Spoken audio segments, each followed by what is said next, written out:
معزز سامعین، واجب الاحترام بزرگوں اور دوستو، آج کا موضوع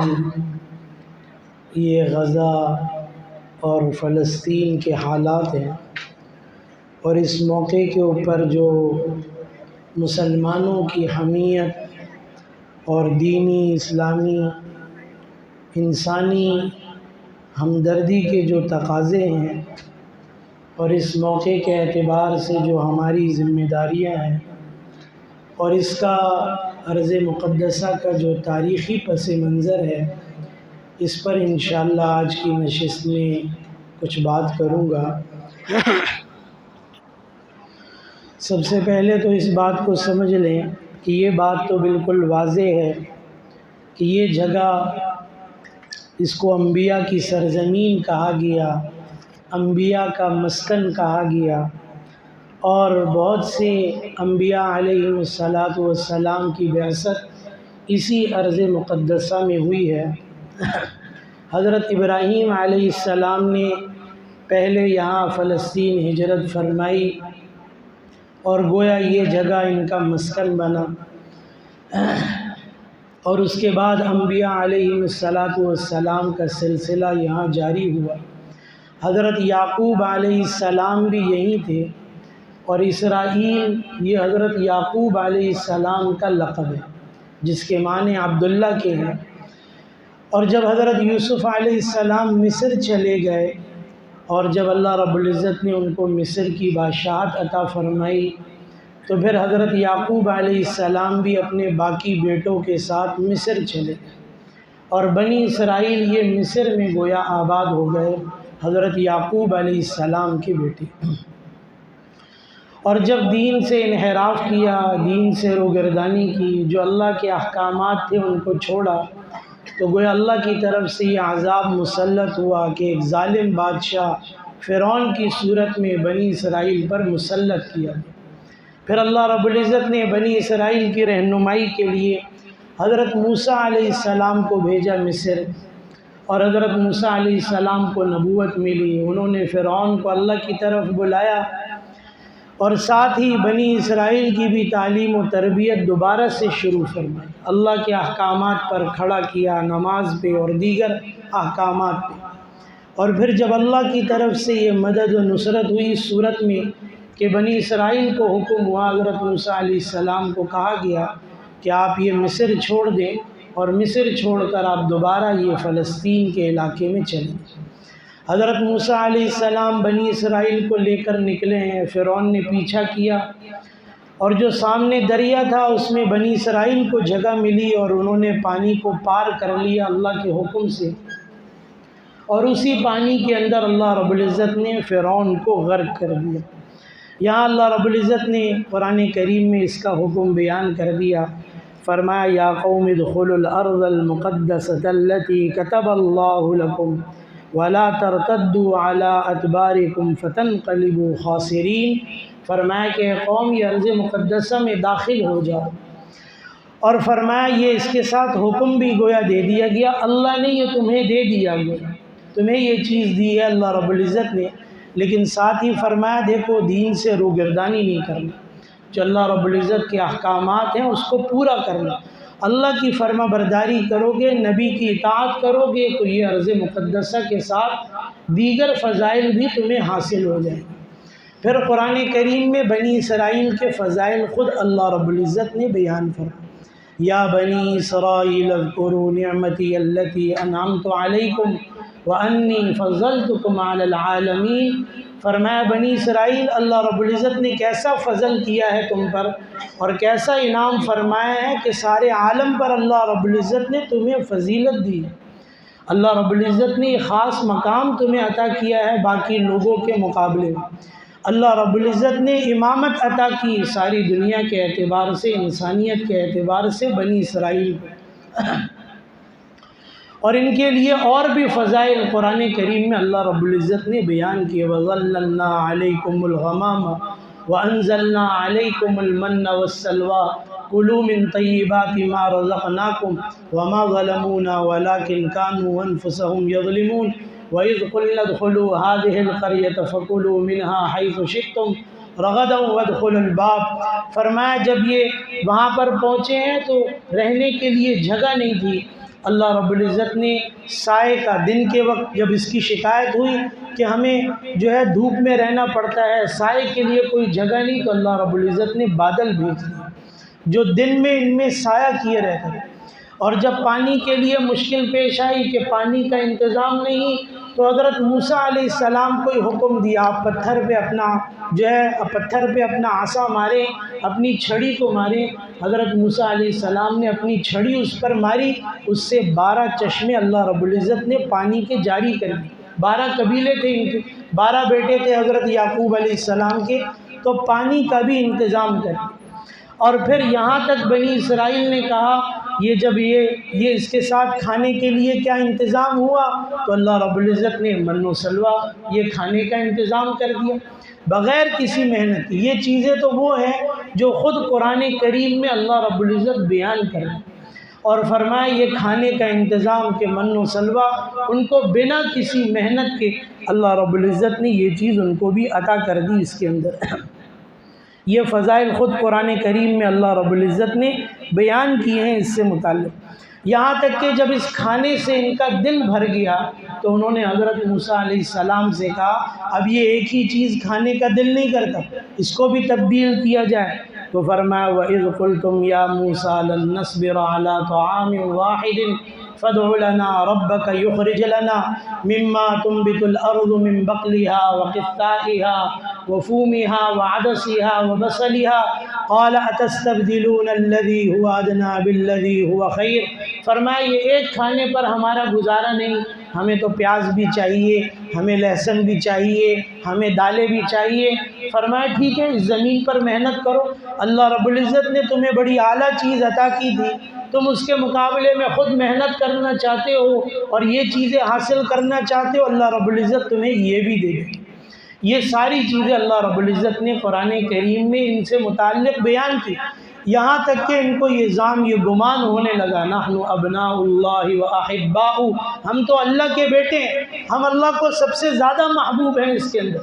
یہاں تک بھی کہہ دیا کہ ہم تو کبھی جہنم میں جائیں گے ہی نہیں، اور اگر گئے بھی تو صرف وہ عرصہ ہوگا جس عرصے میں ہم نے بچھڑے کی عبادت کی تھی، ورنہ جنت کے ٹھیکیدار ہم، یہ جنت ہمیں ہی ملے۔ یہ یہود کا گویا دعویٰ ہو گیا اس کے اندر، لیکن اللہ رب العزت نے پھر اس فضیلت سے جو اللہ رب العزت نے امامت عطا کی، یہ فضائل عطا کیے، اللہ رب العزت نے اس سے ان کو محروم کر دیا، کیونکہ اللہ رب العزت نے یہ چیزیں عطا کی تھی 2 شرطوں کے ساتھ۔ ایک بنیادی شرط اپنے دین پر عمل کرتے رہیں گے، صحیح دین پر 100% عمل کرتے رہیں گے اپنے دین پر، ایک یہ بنیادی شرط تھی۔ اور وہ شرط کیسے توڑ دی کہ اپنے دین میں خود ہی تحریف کر دی، اپنی کتاب میں خود سے تبدیلیاں کر دی، احکامات کو بدل دیا اس کے اندر یا مٹا دیا، اس سے ختم کر دیا۔ اور دوسری شرط جو قرآن کریم میں اللہ رب العزت نے ان سے متعلق بیان کی، فرمایا کہ اس سے متعلق بھی بیان کیا وَأَوْفُوا بِالْعَهْدِ، فرمایا اللہ رب العزت نے ایک وعدہ لیا تھا ان سے، یہ جو فضیلت دی اس کے اوپر ایک وعدہ لیا تھا، اور وہ وعدہ کیا تھا اس کو مفسرین نے بیان کیا کہ جب آخر میں نبی آخر الزمان صلی اللہ علیہ وسلم تشریف لائیں گے تو تم ان پر ایمان لے کر آؤ گے، ان کی معاونت کرو گے، ان کی مدد کرو گے۔ لیکن بہرحال یہ چیز بھی، یہ وعدہ بھی، یہ شرط بھی یہود نے آخر میں آپ علیہ السلام کی بعثت کے بعد گویا عمومی طور پر توڑ دی، اس لیے اہل کتاب میں ایمان لانے والے بہت کم ہی رہے اس کے اندر اس میں،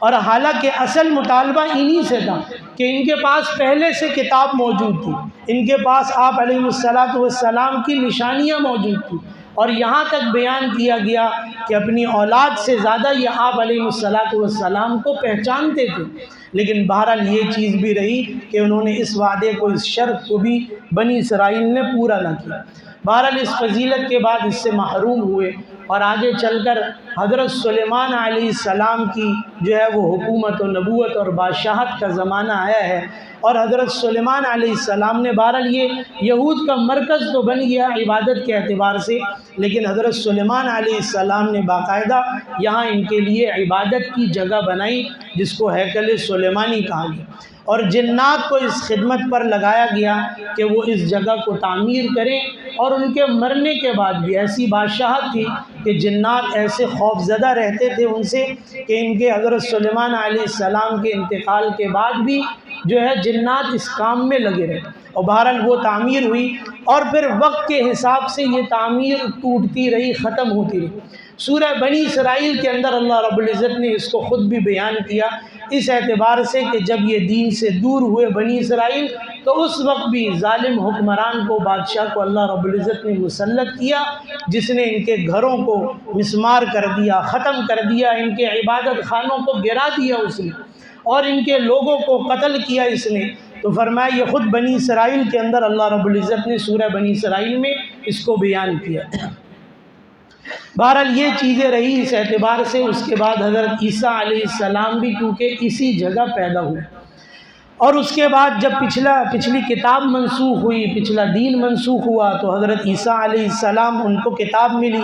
اور آگے جو ہے امت کو اس چیز کا، لوگوں کو، انسانیت کو حکم ملا کہ جو لوگ اب موجود ہیں وہ حضرت عیسیٰ علیہ السلام پر ایمان لائیں، ان کی تعلیمات پر عمل کریں۔ تو یہود اس وقت سے ہی ان کے مخالف بھی ہو گئے۔ بہرحال حضرت عیسیٰ علیہ السلام پر ایمان لانے والے ان کی تعلیمات پر چلنے لگے، اور اللہ رب العزت نے ان کے اس چیز کی وجہ سے کہ وہ دین پر چل رہے ہیں، اللہ رب العزت نے ان کو فضیلت دی اور یہود کو پیچھے کر دیا، اور یہ جو جگہ تھی ارض مقدسہ یہ نصارہ کے ہاتھ میں آ گیا، اور گویا ان کی حکمرانی وہاں پر قائم ہو گئی، اس کے اندر، اس جگہ کے اندر۔ ایک کام ان لوگوں نے یہ کیا کہ یہود کی سازشوں کی وجہ سے نصارہ نے یہ پابندی لگا دی کہ وہ اس ارض مقدسہ میں داخل نہیں ہو سکتے کسی بھی صورت، وہ یہاں پر کسی صورت داخل نہیں ہو۔ بہرحال ان کی حکمرانی رہی، اور شام کے جو یہ اصل ملک شام کا ہی حصہ ہے جو تقسیم کر دیا گیا، اردن کے اندر، لبنان کے اندر، اور ایسے یہ فلسطین اور اسرائیل کے اندر جس کو یوں تقسیم کیا گیا، یہ اصل جو ہے وہ شام کا ہی حصہ۔ اور جب نصارہ نے بھی، اب یہ ایک چیز ذہن میں رہے، میں نے تو سارے فضائل بنی اسرائیل کے بتا دیے، اور گویا یہ سمجھ میں آ رہا ہوگا کہ اصل تو یہ ارض مقدسہ انہی کے لیے ہے یا نصارہ کے لیے ہے۔ تو بہرحال جب نصارہ نے بھی دین سے انحراف کیا اور اپنی کتابوں میں تحریف کی، دین سے روگردانی کی، اللہ کے حکموں کو چھوڑا، تو اللہ رب العزت نے یہ فضیلت ان سے بھی لے لی اور ان کو بھی محروم کر دیا۔ اور قرآن کریم میں سورہ فاتحہ میں آپ اس کو پڑھتے ہیں، غیر المغضوب علیہم ولا الضالین، فرمایا ایک پر اللہ کا غضب ہو گیا اور ایک وہ گمراہ ہو گئے اس کے اندر۔ فرمایا اب ان کا دین منسوخ، ان کی کتاب منسوخ، ان کا قبلہ بھی منسوخ کر دیا گیا۔ اس لیے ہمارے ذہنوں میں یہ بات نہ رہے کہ اصل یہ انہی کا قبلہ ہے یا ان کی عبادت گاہ ہے۔ ان کے دین کے منسوخ ہونے کے ساتھ، کتاب کے منسوخ ہونے کے ساتھ ان کا یہ قبلہ بھی منسوخ کر دیا ہے۔ اب آپ علیہ السلام کی بعثت ہوتی ہے، آپ کو نبوت ملتی ہے، نماز کا حکم ملتا ہے، بیت اللہ کے اندر آپ جب موجود ہیں، حجر اسود کے پاس آپ کھڑے ہو کر نماز ادا کیا کرتے تھے اکثر بیت اللہ کے اندر اور مسجد حرام میں، اور وہاں سے ترتیب ایسی ہوتی کہ خود بخود قبلہ اور کعبہ آپ کے سامنے ہوتا اور آگے بیت المقدس بھی آپ کے سامنے ہوتا۔ لیکن جب آپ نے ہجرت فرما لی تو وہاں جا کر یہ رخ بالکل بدل گیا، شمالاً جنوباً ہو گیا، اور اس وقت میں حکم بہرحال یہ ملا کہ بیت المقدس کی طرف رخ کر کے نماز پڑھے۔ کچھ مہینے تک یہ رہا، دوسرے پارے میں سورہ بقرہ کے اندر اس کو بیان کر دیا گیا کہ پھر اس چیز کو بھی منسوخ کیا گیا اور کعبہ کو یہ قبلہ بنا دیا گیا۔ اب آپ علیہ السلام یہ ابتدائی اسلام کے زمانے میں مکی دور کے اندر اس سے متعلق کوئی خاص چیز مسلمانوں کے علم میں نہیں تھی، نہ تاریخ میں ہے نہ کتابوں میں ہے کہ یہ ارض مقدسہ کا کیا حکم رہا۔ لیکن کچھ سالوں کے بعد، تقریباً 10 سال یہ گزر چکے، 8-10 سال، اور جب آپ علیہ السلام کا معراج کا سفر ہوا، جس کو 15ویں پارے میں سورہ بنی اسرائیل میں اللہ رب العزت نے بیان کیا ہے، تو وہاں یہ بیان فرما دیا، سبحان الذی اسریٰ بعبدہ لیلا من المسجد الحرام الی المسجد الاقصی الذی بارکنا حولہ لنریہ من آیاتنا انہ هو السمیع البصیر۔ فرمایا یہ پہلی ایک چیز اس کے اندر بیان کر دی مکی دور کے اندر کہ آپ علیہ السلام کا یہ معراج کا سفر ہوا اور آپ کو مکے سے لے جایا گیا مسجد اقصی، اور فرمایا بارکنا حولہ، فرمایا اس کے ارد گرد کی بھی جو زمین ہے وہ بھی بڑی بابرکت رکھی اللہ رب العزت نے۔ آپ علیہ السلام وہاں تشریف لے گئے اور وہاں انبیاء کی ارواح کو جمع کیا گیا، آپ نے انبیاء کی امامت فرمائی وہاں پر، اور معراج کا پھر اصل سفر آسمانوں کا وہ بیت المقدس سے شروع ہے، وہ بیت اللہ سے شروع نہیں ہوا۔ اس لیے مسلمانوں کی زندگی میں اس کی پہلی یہ اہمیت سامنے آ گئی کہ یہ بھی جو جگہ ہے اس کا بھی تقدس احترام مسلمانوں کے اندر ہے۔ اور جو 3 مقامات احادیث کے اندر بیان کیے، وہ ایک یہی کعبہ مکہ ہے، دوسرا مسجد نبوی ہے، اور تیسرا یہ مسجد اقصی ہے۔ اس کی اہمیت کو آپ علیہ السلام نے واضح کر دی، لیکن آپ علیہ السلام کے زمانے تک یہاں مسلمانوں کی حکومت نہیں تھی، لیکن مسلمانوں کے دلوں میں اس کی اہمیت، حمیت، محبت ضرور تھی، کیونکہ ایک تو یہ کہ کچھ نہ کچھ وقت مہاجرین نے بھی اور انصار نے بھی اس کی طرف رخ کر کے نماز ادا کی، اور دوسری طرف آپ علیہ السلام نے ویسے بھی اس کی اہمیت کو بیان فرما دیا تھا احادیث مبارکہ کے اندر۔ حضرت عمر رضی اللہ تعالیٰ عنہ کا زمانہ آ جاتا ہے، اور حضرت عمر رضی اللہ تعالیٰ عنہ کے زمانے میں حضرت ابو عبیدہ ابن جراح رضی اللہ تعالیٰ عنہ یہ فتوحات کرتے ہوئے جب آگے پہنچے ہیں تو انہوں نے اجازت مانگی کہ اب ہمیں یہاں سے کہاں پیش قدمی کرنی چاہیے، اور 2 علاقے ہمارے سامنے ہیں، اس میں سے ایک جگہ یہ بیت المقدس ہے، یہ فلسطین کی جگہ ہے جہاں رومن کی حکومت تھی، نصارہ کی حکومت تھی اس وقت، اور اس وقت یہ مضبوط ان کے لیے قلعہ تھا اور ان کے لیے مضبوط عبادت کی جگہ تھی۔ بہرحال یہ خط انہوں نے حضرت عمر رضی اللہ تعالیٰ کو بھیجا کہ کیا کیا جائے۔ حضرت عمر رضی اللہ تعالیٰ نے مشورہ کیا دیگر اپنے ساتھیوں سے اور دیگر اصحاب سے، تو حضرت علی رضی اللہ تعالیٰ عنہ کی رائے ہوئی کہ آپ علیہ السلام نے یہ گویا فرمایا تھا کہ بیت المقدس کی طرف بڑھا جائے، جب بیت المقدس فتح ہوگا، فلسطین فتح ہوگا، تو دیگر علاقے خود بخود فتح ہو جائیں گے اس کے بعد۔ تو حضرت عمر رضی اللہ تعالیٰ نے فرمایا کہ علی آپ نے بھی صحیح کہا اور سچ کہا، اور آپ علیہ السلام نے بھی سچ فرمایا۔ حضرت ابو عبیدہ ابن جراح رضی اللہ تعالیٰ کو حکم ہوا کہ آپ یہاں کی طرف پیش قدمی کریں۔ جو دستے وہاں تیار تھے، قریب تھے، وہ پہلے فلسطین پہنچ گئے، اور ہر ایک کی خواہش تھی کہ ہم یہ جنگ لڑیں اور ہم بیت المقدس کو فتح کریں۔ اس وقت تک حضرت ابو عبیدہ وہاں پہنچے نہیں تھے۔ بہرحال یہ لوگ، انہوں نے اس جگہ بیت المقدس کا جو پورا علاقہ ہے، اس کے گرد جو قلعہ بنا ہوا تھا، اس کے اندر بند ہو گئی یہ لوگ، اور اس کے اندر ان کے پاس کھانے پینے کا سامان بھی اور بہت وافر مقدار میں اسلحہ بھی ان کے پاس موجود تھا۔ یہ محاصرہ چلتا رہا، 10 دن گزر گئے۔ 10 دن گزرنے کے بعد 11ویں روز حضرت ابو عبیدہ ابن جراح رضی اللہ تعالیٰ عنہ خالد بن ولید رضی اللہ تعالیٰ عنہ کے ساتھ وہاں پہنچ گئے محاصرے کی جگہ۔ اس وقت بہرحال یہ جو ان کے پوپ تھے اس وقت بڑے، انہوں نے کہا ٹھیک ہے، ہم اپنی قوم سے بھی پوچھا، قوم بھی تیار تھی کہ ہم مرنا پسند کریں گے، لیکن مسلمانوں کے ہاتھ میں یہ جگہ نہیں دے سکتے۔ اس کے لیے یہ پیشکش مسلمانوں نے کی، یا تو اسلام قبول کر لو، یا پھر جزیہ دو، ٹیکس دو اور ہمارے ماتحت ہو کے رہو، یا پھر ہم سے لڑنے کے لیے تیار ہو جائے، جس کے بعد یہ محاصرہ رہا۔ بہرحال جو ان کا بڑا پوپ تھا وہ قلعے کی فصیل پر اوپر چڑھا، اور اوپر چڑھ کر سارے لوگوں کو دیکھا، اس میں حضرت خالد بن ولید بھی ہیں، اس میں حضرت ابو عبیدہ بھی ہیں، دیگر اصحاب بھی موجود ہیں۔ تو اس پوپ نے کہا تم قیامت تک یہاں رہ کر ہم سے لڑتے رہو، لیکن یہ زمین ہم سے لے نہیں سکو گے، فتح نہیں کر سکو گے، لیکن ہاں ہماری کتابوں کے اندر ہے کہ تمہارے بادشاہوں میں ایک بادشاہ فقیر ہوگا جو ہم سے یہ لے لے گا۔ حضرت ابو عبیدہ ابن جراح رضی اللہ تعالیٰ کے ذہن میں فوراً بات آئی کہ وہ فقیر بادشاہ حضرت عمر رضی اللہ تعالیٰ عنہ ہیں، اور فوری طور پر ایک خط بھیجا حضرت عمر رضی اللہ تعالیٰ عنہ کو کہ آپ یہاں تشریف لیں، آپ فلسطین آئیں تو یہ ہمارے حوالے کر دیں گے اور ہمیں اس کے اندر فتح ملے گی۔ اب حضرت عمر رضی اللہ تعالیٰ کا بھی جو سفر ہے بڑا عجیب ہے، تفصیل کا اتنا وقت نہیں ہے۔ اپنے ایک خادم کے ساتھ ایک اونٹ پر سوار ہو کر مدینے سے نکلے ہیں، تو دونوں کی باری لگی ہوئی ہے کہ کچھ جو ہے سفر وہ جو ہے آپ کا غلام وہ اونٹ پر سوار ہوگا، اور کچھ وقت امیر المومنین وہ اونٹ پر سوار ہوگا۔ 700 میل کا تقریباً سفر ہے، مدینہ سے لے کر یہ فلسطین تک کا علاقہ، اتنا لمبا سفر حضرت عمر نے اکیلے کیا اپنے غلام کے ساتھ، بغیر کسی پروٹوکول کے، بغیر کسی محافظین کے، بغیر کسی دستے کے، اور وہاں سے چلے ہیں۔ اور جب یہاں پہنچے تو یہ فلسطین میں داخل ہوتے ہوئے حالت ایسی تھی کہ حضرت عمر رضی اللہ تعالی نے اونٹ کی نکیل پکڑی ہوئی اور آپ کا غلام اونٹ پر سوار ہے۔ اس وقت میں غلام نے کہا بھی کہ امیر المومنین یہ اچھا نہیں لگے گا، اندر داخل ہوں گے تو دیگر اصحاب بھی مجھے برا بھلا کہیں گے، آپ کے ساتھی بھی مجھے ڈانٹیں گے کہ یہ کیا بات ہے، تم اونٹ پر سوار ہو، امیر المومنین پیدل چل رہے ہیں۔ فرمایا نہیں، اس وقت تمہاری باری ہے تو تم ہی اونٹ پر سوار رہو۔ اور بعض تاریخ کی کتابوں میں یہ بھی ہے کہ راستے میں کہیں کیچڑ تھی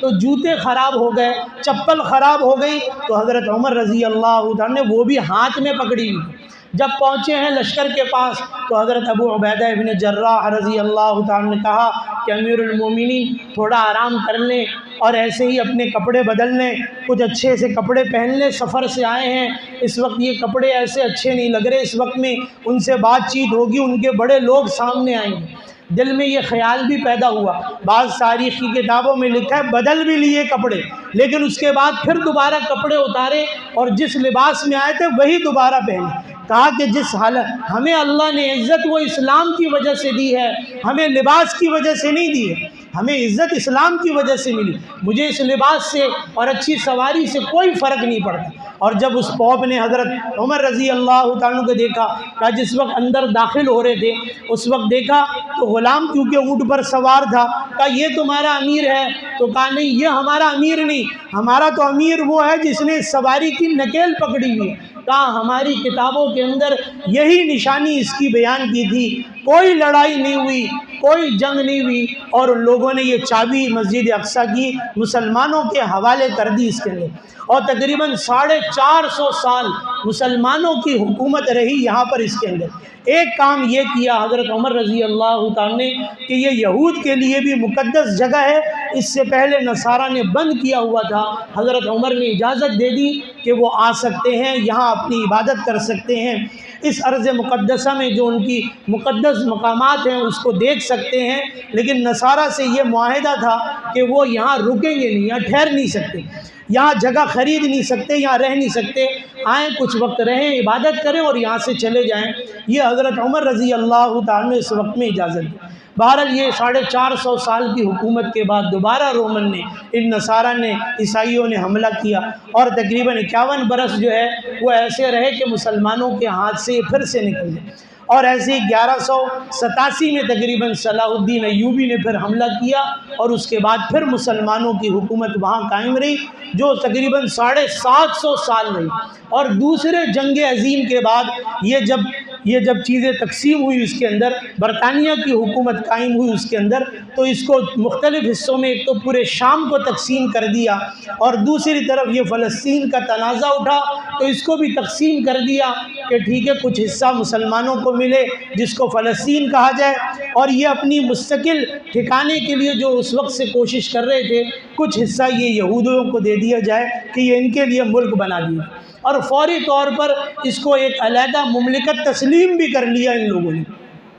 جہاں تک رہ گئی کہ یہ جو بیت المقدس کی جگہ ہے، فرمایا یہ اقوام متحدہ کی زیر نگرانی رہے گی اور دونوں کا اس میں برابر کا حصہ رہے گا۔ حضرت عمر رضی اللہ تعالیٰ جب وہاں پہنچے، جو گرجا تھا وہاں پر موجود تھے، نماز کا وقت ہو گیا، اور ان لوگوں نے، ان عیسائیوں نے کہا بھی کہ امیر المومنین آپ یہیں نماز پڑھ لیں، تو بھی حضرت عمر رضی اللہ تعالیٰ نے فرمایا کہ اگر میں نے یہاں نماز پڑھی تو مسلمان اس کو گرا دیں گے، اس کی جگہ مسجد بنا دیں گے، اس لیے اس سے ہٹ کر نماز پڑھی، اس لیے وہاں دوسری مسجد ہے۔ اور یہ جو گنبد، جو پیلا سا گنبد نظر آتا ہے، یہ بعد میں عبد الملک بن مروان نے اپنے دور حکومت میں بنایا، جس کے نیچے ہیکل سلیمانی ہے اس کے اندر اسے۔ تو بہرحال یہ چیزیں رہی اس کے اندر اس اعتبار سے، اور یہ چیز جب اقوام متحدہ کے پاس چلی گئی اور دونوں کو برابر کا حصے دار قرار دیا گیا اور اس کے لیے دونوں کے حقوق رکھے گئے، لیکن ہمارے منہ کے اندر جو ہے وہ انسانی ہمدردی اور عالمی قوانین کا لولی پاپ ڈال دیا مسلمانوں کے منہ میں، اور ان لوگوں کو آزاد چھوڑ دیا۔ کیا یہ انسانیت، یہ ہمدردیاں، یہ قوانین ان کے لیے نہیں ہے؟ ان کا جب دل کرے گا، جب عراق کو تباہ کر دیں گے، جب دل کرے گا لیبیا کو تہس نہس کر دیں گے، جب دل کرے گا افغانستان پر بمباری کر دیں گے، اور باقی یہ چیزیں جب ہم کسی چیز کے لیے پیش قدمی کریں اور کسی چیز کے لیے آواز اٹھائیں تو کہتے ہیں بھئی یہ مسلمان، ان کے اندر تو انسانی ہمدردی نہیں ہے، انسانی حقوق کا خیال نہیں کرتے یہ لوگ، اور یہ چیزیں کہہ کر ہمیں ہی گویا ملزم بنا کر، ہمیں ہی برا بنا کر ساری دنیا کے سامنے پیش کرتے۔ آج یہ کفر، فرمایا الکفر ملت واحدہ، آج سارے کے سارے لوگ اسرائیل کے ساتھ کھڑے ہو گئے۔ امریکہ نے اپنا بحری بیڑا وہ بھیج دیا سمندر کے اندر، ان کے طیارے وہاں گھوم رہے ہیں اس کے اندر، اور ہم ابھی تک کہہ رہے ہیں کہ بھائی کوئی مصلحت کی جائے اور آپس کے اندر جوڑ پیدا کیا جائے، بھائی یہ جنگ بندی ہو جائے۔ ہم صرف کہنے پر رکے ہوئے اس کے اندر، ہم اپنے مسلمان بھائی کو کھانا پینا یہ نہیں بھیج سکتے۔ میرے پاس میسج آیا فلسطین سے بھی، رائیونڈ کے ایک فاضل ہیں اور وہ وہاں رہتے ہیں، وہاں سے ان کا میسج آیا، بہت برے حالات ہیں، لیکن ان حالات میں کیا ہماری زندگیوں کے اوپر کوئی فرق پڑ رہا ہے؟ میری نیند پر کوئی فرق پڑ رہا ہے؟ میرے کھانے پینے پر، اور میں اپنے آزاد کے اعتبار سے بھی کہوں گا میرے عیش و آرام میں، سہولت میں کوئی فرق پڑ رہا ہے؟ کچھ نہیں۔ باتیں سارے کی سارے کر رہے ہیں، عملی طور پر میدان میں اترنے کے لیے کہا جائے تو کوئی تیار نہیں۔ یہ ہمارے لیے بڑے شرم کی بات ہے۔ آج اتنا سرمایہ مسلمان حکمرانوں کے پاس، مملکت کے پاس موجود ہے، جدید اسلحہ موجود ہے اور جدید ہتھیار موجود ہیں، اتنی افواج موجود ہے، یہ کس کو دکھانے کے لیے رکھی ہے؟ پھر اس کے اندر کیا کرو گے؟ ان کو ایسی پال کے اچار ڈالو گے ان کا؟ یہ کس وقت کے لیے پالی ہے یہ چیزیں کہ جس وقت اس ارض مقدسہ پر بمباریاں ہو رہی ہیں، جہاں بچے شہید ہو رہے ہیں؟ سلام ہے ان ماؤں کو، ان لوگوں کو۔ آج ہمیں 2 پیسے کم ہو جاتے ہیں، ہم اپنے بچے کو باہر کمانے کے لیے بھیج دیتے ہیں۔ سلام ہے ان عورتوں کو، ان جوانوں کو، ان بوڑھوں کو، ان بچوں کو 1948 سے مار کھا رہے ہیں، اپنی جانیں دے رہے ہیں، لیکن ارض مقدسہ کو چھوڑنے کے لیے تیار نہیں ہیں کہ جان دے دیں گے اس کے اندر، لیکن یہ زمین یہاں سے چھوڑ کر نہیں جائیں گے۔ آج بھی ان کی جانیں جاری ہیں۔ آج یہ انسانی حقوق کے علمبردار کہاں ہیں؟ جہاں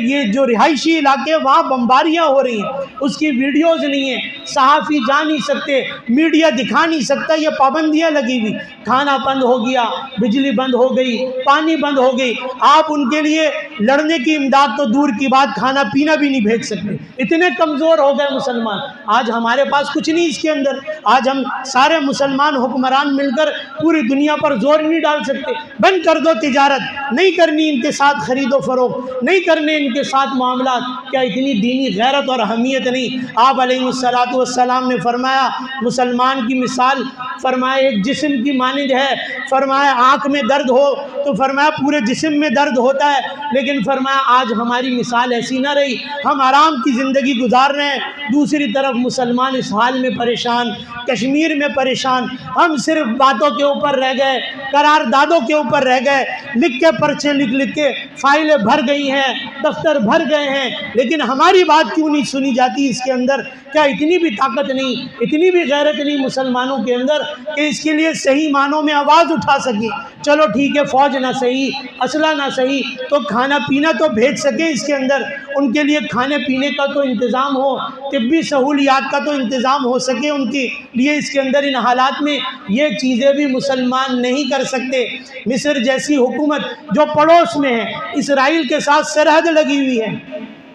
اور اسرائیل کا سارا انتظام مصر کی سرحد سے ہو کر آ رہا ہے، ساری چیزیں ان کے کھانے پینے کی مصر کی زمین راستے سے آ رہی ہے، وہ بھی منتیں کر رہا ہے کہ اگر آپ گزارش ہے، اگر آپ اجازت دے دیں گے تو فلسطین تک جا کر ان کو بھی کچھ کھانے پینے کا سامان دے دیں۔ یہ کیسی بے غیرتی کی بات ہے؟ اس کے لیے بولو تمہیں بھی نہیں دیں گے کھانا پینا، تمہارا بھی راستہ بند کر دیں اگر ہمیں فلسطین تک نہیں جانے دو گے اس کے اندر۔ یہ چیز ہمارے لیے بڑی غیرت کی بات ہے۔ جاگو مسلمانوں اس کے اندر، آج ہمیں جاگنے کی ضرورت ہے۔ آج یہاں یہ حالات ہیں، کل یہاں یہ حالات ہوں گے، اور کل مکہ کے اندر یہ حالات ہوں گے۔ آپ یہ نہ سمجھیں ان کو صرف فلسطین چاہیے، ان کو مکہ بھی چاہیے، ان کو مدینہ بھی چاہیے۔ یہ آپ علیہ السلام نے بیان کر دیا، اور یہ تو اللہ کی طرف سے حفاظت کا انتظام ہوا۔ جب دجال نکلے گا تو فرمایا مکہ اور مدینہ میں داخل نہیں ہو سکے گا، یہ اللہ نے اس کی حفاظت کی ذمہ لیا، ورنہ یہود کو خالی یہ جگہ نہیں چاہیے اس کے اندر،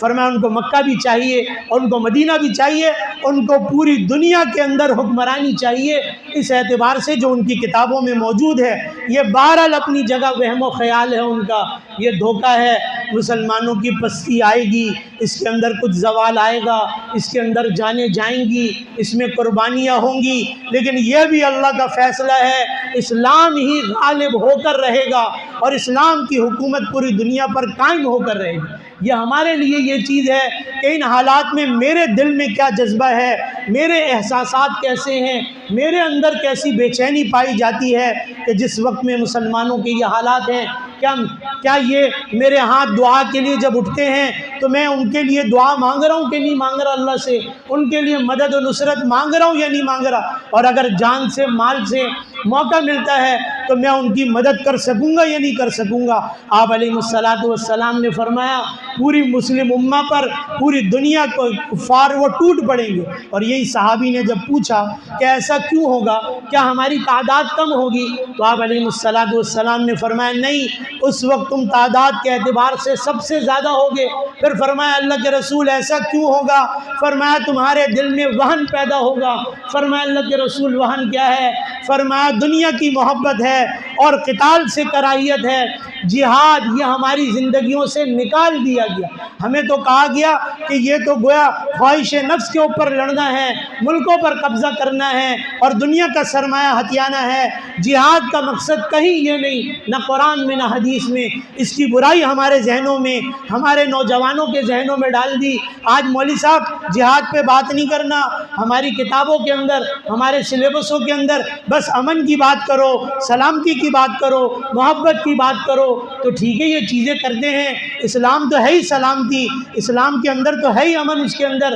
لیکن اس کا مطلب یہ نہیں کہ تم ہمارے سر پہ چڑھ کے ناچو گے اس کے بعد اور ہمارے دین کا مذاق اڑاؤ گے، ہمارے نبی کا اور قرآن کا مذاق اڑاؤ گے اور ہم بیٹھ کے ہنستے رہیں اور ہم کہیں یہ امن ہے، یہ سلامتی ہے، یہ بھائی چارگی ہے، یہ محبت ہے، تو ایسے دین کی اللہ کو کوئی ضرورت نہیں، کوئی ضرورت نہیں ایسے اسلام کی اور ایسے مسلمان کی۔ یہ حمیت اپنے اندر پیدا کریں۔ فرمایا یہ موت کی یہ نفرت یہ ہمارے دلوں سے نکل گئی، اس